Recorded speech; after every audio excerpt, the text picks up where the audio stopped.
Hello दोस्तों, आप देख रहे हैं द हिंदपीडिया।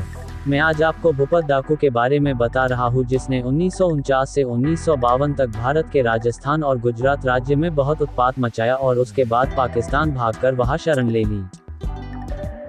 जब भी पाकिस्तान में भारत के किसी अपराधी को शरण दी जाती है, पूरी दुनिया की निगाहें उस तरफ घूमती हैं। 1993 में मुंबई बम विस्फोटों के बाद मुख्य आरोपी दाऊद इब्राहिम के पाकिस्तान भागने और वहां बस जाने की खबरें आई तो भारत ने इसे एक बहुत बड़ा मुद्दा बना लिया। हालांकि पाकिस्तान की तरफ से हमेशा इस बात का खंडन किया जाता रहा कि दाऊद इब्राहिम उसकी भूमि पर रह रहा है, लेकिन दाऊद से करीब 40 साल पहले भी एक मौका ऐसा आया था जब पाकिस्तान ने भारत से भागे डाकू भूपत को अपने यहाँ शरण दी थी। 50 के दशक में भूपत डाकू गुजरात और राजस्थान में खासा कुख्यात हो चुका था और कहा जाता है कि जुलाई 1949 और फरवरी 1952 के बीच भूपत और उसके गैंग पर 82 हत्याएं करने के आरोप लगे थे।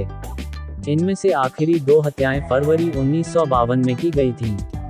उसके बाद भारतीय पुलिस ने उस पर इतना दबाव बनाया कि वो अपने 2 साथियों के साथ सीमा पार कर पाकिस्तान पहुंच गया। वहां उसे गिरफ्तार कर पाकिस्तान में गैरकानूनी प्रवेश और हथियार रखने के आरोप में मुकदमा चलाया गया और वहां की अदालत ने उसे 1 साल की सजा सुनाई।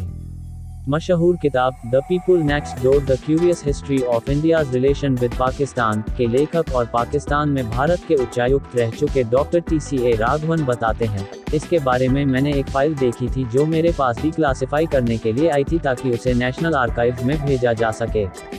ये मामला इतना महत्वपूर्ण था कि इस पर दोनों देशों के बीच काफी ऊंचे स्तर पर बात हुई थी। दिक्कत ये थी कि इस मांग को अमली जामा पहनाने के लिए भारत के पास कोई कानूनी ढांचा नहीं था, क्योंकि दोनों देशों के बीच प्रत्यर्पण संधि पर दस्तखत नहीं हुए थे। वे कहते हैं, जब भारत के तत्कालीन उच्चायुक्त के भूपत डाकू को भारत लाने के सारे प्रयास विफल हो गए तो उन्होंने पाकिस्तानी सरकार पर सीधा आरोप लगाया कि वो राजनीतिक रूप से इतनी कमजोर है कि वो जनमत की उपेक्षा कर भूपत को भारत को सौंपने की हिम्मत नहीं कर सकती। सौराष्ट्र के राजनेताओं के दबाव और भारतीय मीडिया में इस बारे में लगातार चर्चा की वजह से इस विषय पर जुलाई 1956 में प्रधानमंत्री जवाहरलाल नेहरू और पाकिस्तान के प्रधानमंत्री मोहम्मद अली बोगरा के बीच भी बातचीत हुई। इसके बाद नेहरू ने विदेश मंत्रालय की फाइल पर लिखा, पाकिस्तान के प्रधानमंत्री ने मेरे सामने भूपत का मामला उठाया।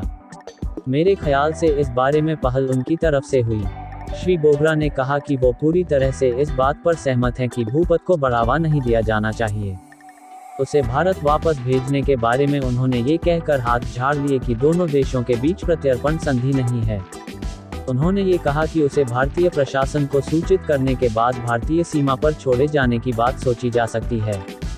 लेकिन किसी तरह यह प्रस्ताव भारतीय मीडिया में लीक हो गया और फिर पाकिस्तान इस प्रस्ताव से पीछे हट गया। भारतीय मीडिया में उन दिनों भूपत से संबंधित खबरें छाई रहती थीं। ब्लिट्स ने अपने अप्रैल 1953 के अंत में सुर्खी लगाई थी, क्या भूपत पाकिस्तानी सेना के लिए भारतीय डाकुओं की भर्ती कर रहा है। इस रिपोर्ट में कहा गया था कि भूपत पाकिस्तानी सेना के खुफिया विभाग के लिए भारतीय डकैतों की भर्ती कर रहा है और इस टॉप सीक्रेट मिशन के लिए भारत पाकिस्तान सीमा के नजदीक घूम रहा है। TCA राघवन बताते हैं, मीडिया अटकलों के बीच भूपत की रणनीति ये थी किसी तरह उसे भारत न भेजा जाए, जहां उसे फांसी पर चढ़ाया जाना करीब करीब तय था। एक समय ऐसा आया कि उसके कुछ समर्थकों ने सड़कों पर नाटक करके उसके लिए चंदा जमा करना शुरू किया। उन्होंने कुल 1500 रुपये जमा किए, जो उस जमाने में छोटी रकम नहीं थी। इस सब से भूपत इतना उत्साहित हुआ कि उसे एक फिल्म बनाने की योजना बनाई जिसमें जूनागढ़ पर भारतीय सेना के कब्जे को दिखाया जाता। उसका तर्क था कि इस तरह की फिल्म से भारत के खिलाफ पाकिस्तान के प्रोपेगेंडा को बढ़ावा मिलेगा। भूपत को ये अंदाजा हो गया कि भारत भेजे जाने से बचने के लिए सबसे अच्छा तरीका यही होगा कि वो अपने आप को स्वतंत्रता सेनानी घोषित कर दे। उसने यही तर्क देकर सिंध की अदालत से अपनी रिहाई की मांग की। ब्लिट्स अखबार ने भूपत की दलीलों को छापते हुए लिखा, जब मेरी रियासत का पाकिस्तान में विलय हो गया तो भारत की सेना ने उस पर हमला कर दिया। हमने ताक का जवाब ताक से देने का फैसला किया। हमने 3.5 सालों तक भारतीय सेना का मुकाबला किया, लेकिन अंततः उनकी जीत हुई और मुझे भारत छोड़ने और पाकिस्तान में शरण लेने के लिए मजबूर होना पड़ा। मैं पाकिस्तान के प्रति वफादार हूँ, जिसने मुझे शरण देकर मेरी जिंदगी बचाई है। पाकिस्तान की सुरक्षा के लिए मैं अपने शरीर की आखिरी बूंद तक देने के लिए तैयार हूँ। राघवन बताते हैं, जूनागढ़ के स्वतंत्रता सेनानी होने की भूपत की दलील अंततः रंग लाए और उसे पाकिस्तान में रहने दिया गया। वो 2006 तक अपनी मौत तक पाकिस्तान में ही रहा। उसने अपना धर्म परिवर्तन कर इस्लाम धर्म ग्रहण कर लिया और अपना नाम अमीन यूसुफ रख लिया। उसने वहाँ दोबारा शादी की और उसके बच्चे भी हुए। वे कहते हैं, मैं जब सौराष्ट्र गया तो वहाँ मुझे लोगों ने बताया कि स्थानीय लोगों को उसकी मौत के बारे में तब पता चला जब लोगों ने देखा कि भूपत के पुराने घर में रह रही उनकी पहली पत्नी ने अपनी मांग में सिंदूर लगाना बंद कर दिया। 1960 में भूपत पर एक फिल्म भी बनाई गई जिसमें बाद में तेलुगु देशम पार्टी के नेता बने एनटी रामाराव ने काम किया था। भूपत पर बाद में उसका पीछा करने वाले पुलिस अधिकारी 1933 बैच के आईपीएस अफसर बीजी कानिटकर ने मराठी में एक किताब लिखी। उसमें उन्होंने बताया कि भूपत हर वारदात के बाद एक लिखित संदेश में पुलिस को चुनौती देकर जाता था जिसे जासाक कहा जाता था।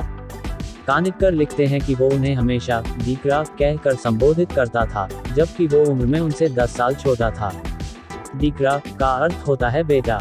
कानिटकर ने भूपत को पकड़ने के लिए 2 पागियों यानी पैरों के निशान पहचानने वालों का सहारा लिया था।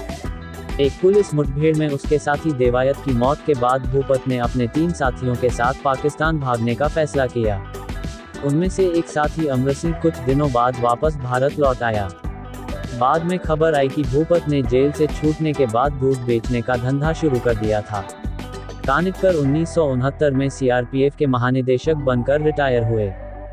दोस्तों, आपको यह कहानी पसंद आई है तो लाइक, सब्सक्राइब जरूर करें और कमेंट में लिखकर बताएं कि आप अगली कहानी कौन सी सुनना पसंद करेंगे।